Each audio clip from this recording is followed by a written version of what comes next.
Hello my dear friends, 28 days magic പ്രാക്ടീസിൻ്റെ gratitude ചലഞ്ചിലേക്ക് എൻ്റെ എല്ലാ കൂട്ടുകാർക്കും ഹൃദ്യമായ സ്വാഗതം. റോണ്ടാമോൺ എഴുതിയ ദ സീക്രട്ട് എന്ന ബുക്കിനെ ആസ്പദമാക്കിയുള്ള പ്രാക്ടീസിൻ്റെ ഫസ്റ്റ് ഡേ ആക്ടിവിറ്റിയാണ് ഇന്ന് നമ്മൾ ചെയ്യാൻ പോകുന്നത്. ഇതിൽ ഓഥർ പറയുന്നത് ഓരോ ചെറിയ കാര്യങ്ങൾക്ക് പോലും ഗ്രേറ്റ്ഫുൾ ആയിരിക്കണമെന്നാണ്. ഗ്രാറ്റിറ്റ്യൂഡ് പറഞ്ഞുകൊണ്ടാണ് നമ്മുടെ ഈ ജേർണി സ്റ്റാർട്ട് ചെയ്യുന്നത്. ഫോർ എക്സാമ്പിൾ, ഇപ്പോൾ നിങ്ങളുടെ ചുറ്റിലും എന്താണോ ഉള്ളത്, അതൊരു ഗ്ലാസ് ആയിരുന്നാൽ പോലും എനിക്ക് വെള്ളം കുടിക്കാൻ ഗ്ലാസ് ഉണ്ടല്ലോ എന്ന് നന്ദി പറയുക. അപ്പോഴാണ് നമ്മുടെ ജീവിതത്തിൽ അമേസിങ് ചേഞ്ചസ് വരുന്നത്. അതിനായി നമ്മുടെ ലൈഫിലെ ഓരോ ബ്ലെസ്സിങ്സും കൗണ്ട് ചെയ്യണം. നമ്മുടെ ലൈഫിൽ നമ്മൾ എടുക്കുന്ന ഓരോ എഫേർട്ടും, നമ്മൾ പറയുന്ന ഓരോ വാക്കിനും ഓപ്പോസിറ്റ് റിയാക്ഷൻസ് ഉണ്ടാകുന്നതാണ്. അതുകൊണ്ട് തന്നെ നമ്മൾ നല്ലത് മാത്രം ചിന്തിക്കാനും പറയാനും ശ്രമിക്കുക. നമ്മൾ പറയുന്ന കാര്യങ്ങളെ എങ്ങനെ പോസിറ്റീവായി പറയാം എന്ന് എപ്പോഴും ചിന്തിക്കുക. നമ്മൾ ഈ ഭൂമിയിലേക്ക് ജനിച്ചതുപോലും ഒരു മാനിഫെസ്റ്റേഷൻ്റെ ഭാഗമായിട്ടാണ്. നമ്മുടെ പാരൻസ് ആഗ്രഹിച്ചത് കൊണ്ടാണ് നമ്മൾ ജനിച്ചത്. അപ്പോൾ നമ്മൾ ആദ്യം ഗ്രേറ്റ്ഫുൾ ആകേണ്ടത് നമ്മുടെ പാരൻസിനോട് തന്നെയാണ്. ശരിക്കും മാനിഫെസ്റ്റേഷൻസ് വർക്ക് ചെയ്യണമെങ്കിൽ പെർഫെക്റ്റ് ആയിട്ടുള്ള വിശ്വാസം വേണം. നടക്കുമോ, നടക്കില്ലേ, എപ്പോൾ നടക്കും, എങ്ങനെ നടക്കുമെന്നുള്ള ചിന്തകൾ നമ്മുടെ മാനിഫെസ്റ്റേഷനെ തടസ്സപ്പെടുത്തും. നമ്മുടെ ആഗ്രഹങ്ങൾക്ക് വ്യക്തമായ ക്ലാരിറ്റിയും വിശ്വാസവും ഇമാജിനേഷനും ഇമോഷനും കൂടി ചേരുമ്പോഴാണ് നമ്മുടെ ഗോൾസും ഡിസയേഴ്സും ഈസിയായി നടക്കുന്നത്. ഗ്രാറ്റിറ്റ്യൂഡ് പ്രാക്ടീസ് ചെയ്യുമ്പോൾ ഫീലിങ്സിനും ഇമോഷൻസിനും വളരെ പ്രാധാന്യമുണ്ട്. നമ്മുടെ സബ് കോൺഷ്യസ് മൈൻഡ് ഇമോഷൻസിലൂടെയാണ് നമ്മുടെ ആഗ്രഹങ്ങളെ തിരിച്ചറിയുന്നത്.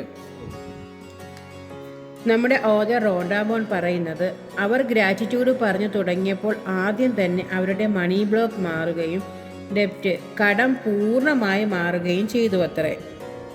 നമ്മൾ പോസിറ്റീവ് തോട്ട്സ് ചിന്തിക്കുമ്പോൾ നമ്മളിലേക്ക് പോസിറ്റീവായ കാര്യങ്ങൾ വരുന്നു.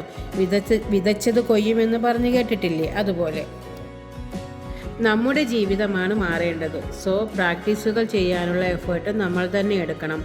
നമുക്കുള്ള അനുഗ്രഹങ്ങൾക്ക് നന്ദി പറഞ്ഞുകൊണ്ടിരുന്നാൽ നമുക്കില്ലാത്തതും ഉണ്ടാകും. അതിനായി ഈ ലോകം മുഴുവൻ നമ്മളോടൊപ്പം നിൽക്കും. നന്ദിയുള്ളവർക്ക് ഇല്ലാത്തതും ഉണ്ടാകും. നന്ദിയില്ലാത്തവന് ഉള്ളതും കൂടി നശിക്കുമെന്നാണ് പറയുന്നത്. നമുക്കുള്ള സൗകര്യങ്ങൾക്ക് ഓരോന്നിനും നന്ദി പറഞ്ഞുകൊണ്ടേയിരിക്കുക. നമ്മൾ ജനിച്ചപ്പോൾ മുതൽ നമ്മൾ അനുഭവിച്ചു കൊണ്ടിരിക്കുന്ന എല്ലാ സുഖ സൗകര്യങ്ങൾക്കും നന്ദി പറയുക. പല സന്ദർഭങ്ങളിലും നമ്മുടെ വളർച്ചയുടെ ഭാഗമായി നമ്മോടൊപ്പം നിന്ന ഓരോരുത്തരെയും ഓർത്തെടുത്ത് ഗ്രേറ്റ്ഫുൾ ആകണം. നമ്മുടെ ജീവിതം ഫുൾഫില്ല് ചെയ്തവരാണ് അവർ. നമ്മളോടൊപ്പമുള്ള ഓരോ ബന്ധങ്ങൾക്കും അകമഴിഞ്ഞ് ഹൃദയത്തിൻ്റെ അടിത്തട്ടിൽ നിന്നും ആത്മാർത്ഥതയോടുകൂടി നന്ദി പറയണം. അപ്പോൾ നമ്മുടെ ആക്ടിവിറ്റിയിലേക്ക് പോകാം. അതിനായി നമുക്കൊരു ജേർണൽ ബുക്ക് വേണം. നോട്ട് ബുക്ക് ആയാലും മതിയാകും. ഇന്ന് മുതൽ എന്നും രാവിലെ ഉണർന്നയുടൻ 10 ഗ്രാറ്റിറ്റ്യൂഡ് എഴുതുന്നത് ലൈഫിൽ ഒരു ശീലമാക്കുകയാണ് നമ്മൾ. ഇനി ഗ്രാറ്റിറ്റ്യൂഡ് എഴുതേണ്ട ഏരിയ നമുക്ക് നോക്കാം. ഹെൽത്തിൻ്റെ ഏരിയയിൽ നമുക്കുള്ള പരിപൂർണ ആരോഗ്യത്തിന് നന്ദി പറയുക. ബോഡിക്ക് വേണ്ടി നന്ദി പറയുമ്പോൾ നമ്മുടെ ശരീരത്തിലെ പെർഫെക്റ്റായി വർക്ക് ചെയ്യുന്ന എല്ലാ അവയവങ്ങൾക്കും നന്ദി പറയണം. നമ്മുടെ ജീവിതത്തിൽ നമുക്ക് കിട്ടിയ പണത്തിന് നന്ദി പറയുമ്പോൾ പണം കൊണ്ട് നേടിയ ഓരോ കാര്യത്തിനും നന്ദി പറയുക. നമ്മുടെ റിലേഷൻഷിപ്പിന് നന്ദി പറയുമ്പോൾ പാരൻസ്, റിലേറ്റീവ്സ്, സിബ്ലിങ്സ്, ഫ്രണ്ട്സ് ഇവർക്കൊക്കെ നന്ദി പറയണം. നമുക്ക് കിട്ടിയതും കിട്ടിക്കൊണ്ടിരിക്കുന്നതുമായ ആഹാരത്തിന് നന്ദി പറയാം. നേച്ചറിൻ്റെ ഏരിയയിൽ നന്ദി പറഞ്ഞു തുടങ്ങുമ്പോൾ സൂര്യൻ, ചന്ദ്രൻ, വായു, വെളിച്ചം, മഴ, വെള്ളം തുടങ്ങിയ എല്ലാറ്റിനും നന്ദി പറയാം. നമുക്ക് വീടുണ്ട്, കാറുണ്ട്, കിടക്കാൻ കട്ടിലുണ്ട്, തലയിണയുണ്ട്. ഇതൊന്നുമില്ലാതെ എത്രയോ പേർ ഈ ലോകത്തുണ്ടെന്നോ. പലരും ആഗ്രഹിക്കുന്ന സ്വപ്ന ജീവിതമാണ് നമ്മൾ ജീവിച്ചു കൊണ്ടിരിക്കുന്നത്. സോ നമ്മുടെ ജീവനും ജീവിതത്തിനും ഗ്രാറ്റിറ്റ്യൂഡ് പറഞ്ഞുകൊണ്ടേയിരിക്കണം. ഈ ലോകത്തെ മനോഹരമായ കാഴ്ചകൾ കാണാൻ കണ്ണുകളുണ്ട് നമുക്ക്. നിങ്ങളിപ്പോൾ എന്നെ കേട്ടുകൊണ്ടിരിക്കുന്നത് പോലും നിങ്ങൾക്ക് കേൾവിശക്തി ഉള്ളത് കൊണ്ടല്ലേ? അപ്പോൾ നമ്മുടെ കേൾവിശക്തിക്കും ചെവിക്കും നന്ദി പറയാം. നമ്മൾ ഓരോന്നിനും നന്ദി പറഞ്ഞു തുടങ്ങുമ്പോൾ നമുക്കുള്ള സൗഭാഗ്യങ്ങളെ തിരിച്ചറിയുവാനും ആ തിരിച്ചറിവ് നമ്മളെ പോസിറ്റീവാക്കുകയും കൂടുതൽ നന്ദിയുള്ളവരാക്കുകയും ചെയ്യും. അപ്പോൾ നമ്മൾ ജേർണലിൽ 10 ഗ്രാറ്റിറ്റ്യൂഡ് എഴുതി തുടങ്ങുമ്പോൾ ഒന്നാമതായി എന്തിനു വേണ്ടിയാണ് നന്ദി പറയുന്നതെന്ന് എഴുതുക. രണ്ടാമത് അതിൻ്റെ കാരണം എഴുതുക.